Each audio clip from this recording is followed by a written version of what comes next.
সাধনা সম্পর্কে আমাকে মাফ করবেন, এমন কিছু কর্মকাণ্ড তাদের আছে যেগুলো আমি না বললে আপনারা বুঝবেন না, বলতে হবে, আমাকে একটু বেহায়া হতে হবে।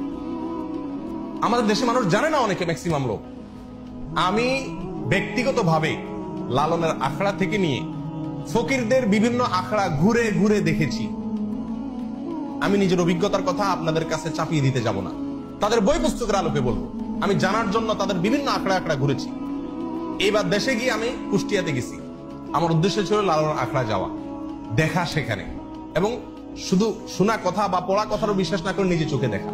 তাদের আখড়া যদি কেউ যেয়ে থাকেন, ফকিরদের তারা তথাকথিত জিকির করে যেগুলাতে, এগুলোতে আপনারা দেখবেন পুরুষের সাথে একজন নারী লাগে, অন্ধকার হইতে হয়, এবং গাঁজা তো প্রয়োজনই হয়, এবং বাকি কি কাজগুলো হয় সেগুলো বই থেকে শুনেন, আমার অভিজ্ঞতা থেকে না শুনে।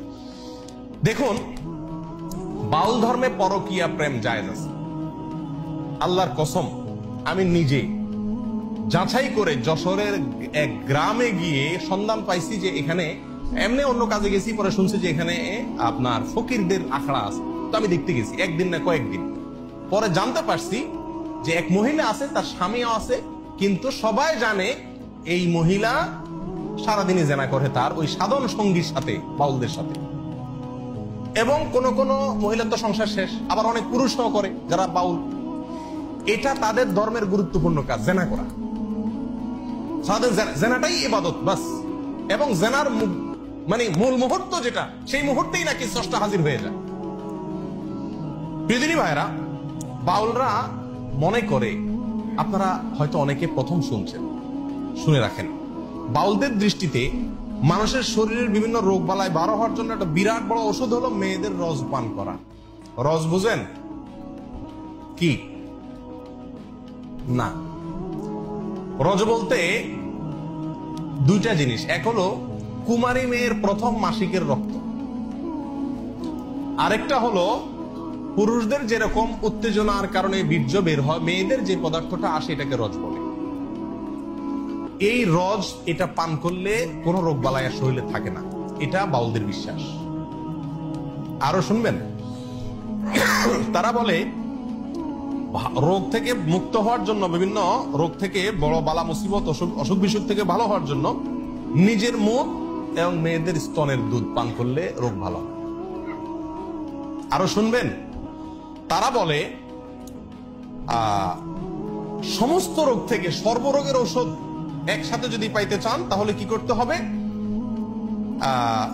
মল, মূত্র, রস এবং বীর্য, মল, মূত্র, রস এবং বীর্য, এগুলো সবগুলা মিক্স করে একটা ঔষধ বানায় তারা, নাম হলো প্রেম ভাজা। ওষুধের নাম কি?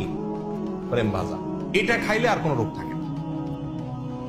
প্রিয়দিনী ভাইরা, আপনারা অনেকে হয়তো বলবেন যে এগুলা গল্প। আর আপনি আল্লাহি বাস্তবতা খবর নিয়ে দেখেন, আর খবর নেওয়ার দরকার না, আমি আপনাকে বই পুস্তক থেকে বলছি, তাদের বই পুস্তক থেকে, তাদের ধর্মগ্রন্থ থেকে, তাদের ধর্মীয়, তাদের আচার এবং তাদের সংস্কৃতি, কালচার, এই সংক্রান্ত যে সমস্ত বই পুস্তক আমাদের সমাজে প্রতিষ্ঠিত, গ্রহণযোগ্য, অথেন্টিক, এই সমস্ত বই পুস্তকে লেখা আছে। তার ভিতরে বাংলাদেশে বাউল বইয়ের 350 থেকে 382 নম্বর পৃষ্ঠায় এই কথাগুলো উল্লেখ আছে। কথা বুঝে আসছে ভাই? আমাদের দেশে অনেক মানুষ না জেনে এই ফকিরদের কাছে চিকিৎসার জন্য যায়। ছেলেবেলে অসুখ হলে যায় না, কি ওষুধ দেয় এটা ওই শয়তান জানে, আর শয়তানকে যে শয়তানে শিখাইছে সেই শয়তান হয়তো জানে, আল্লাহ সুবহানাহু ওয়া তাআলা জানে, আমরা অনেকে জানিও না। আমাদের দেশের নাস্তিকরা বাউলদেরকে খুব পছন্দ করে, একটা মজার বিষয়। কারা পছন্দ করে? নাস্তিকরা কোন ধর্মকে পছন্দ করে না, কিন্তু বাউলদেরকে খুব পছন্দ করে। ডক্টর আহমদ শরীফ নাস্তিকদের গুরু, বাউলদের নিয়ে বই লিখছেন এবং বিরাট বিশ্লেষণ করেছেন, তাদের ঐতিহ্য তুলে ধরেছেন। শুধু তাই নয়, বাংলাদেশের যারা নাস্তিক, সেকুলার, এরা সবসময় বাউলদেরকে প্রমোট করে। লালনের আখড়ায় 50 জন গাঁজা খাইছে, এটাকে সমস্ত মিডিয়া বা অনেক মিডিয়াতে খুব ফলাও করে প্রকাশ করে, আজকে লালনের এখানে ওরস হইতেছে, ওরস, গাঁজা খাইছে। লক্ষ লক্ষ মানুষের মাহফিল হয়, লক্ষ লক্ষ মানুষের ভালো কোনো কাজ হয়, সেটা কোনো মিডিয়াতে প্রচার করে না। কিন্তু ওই আখড়ায় গাঁজা খাইছে কয়েকটা, সেটারে সারাদিন টেলিভিশন নিউজে বলে। কেন নাস্তিকরা এত পছন্দ করে? কেন? এর কারণ হলো এই বাউলদের তাদের যে কর্মকাণ্ড, এই কর্মকাণ্ড করে খোলাসা কথা কয়েকটা পয়েন্ট। নাম্বার 1 যেটা বললাম, দেহ নিয়ে সাধনা। দেহ নিয়ে সাধনা মানে যৌনতা, সোজা বাংলা। নাম্বার 2, আপনার যত নোংরা, বিষ্ঠা, নাপাক পৃথিবীর কোন ধর্মের মানুষরা যেগুলোকে পাক মনে করে না, হালাল মনে করে না, এই সমস্ত জিনিসগুলোকেও তারা শুধু হালাল আর পাকই না, এগুলা বিরাট ঔষধ মনে করে।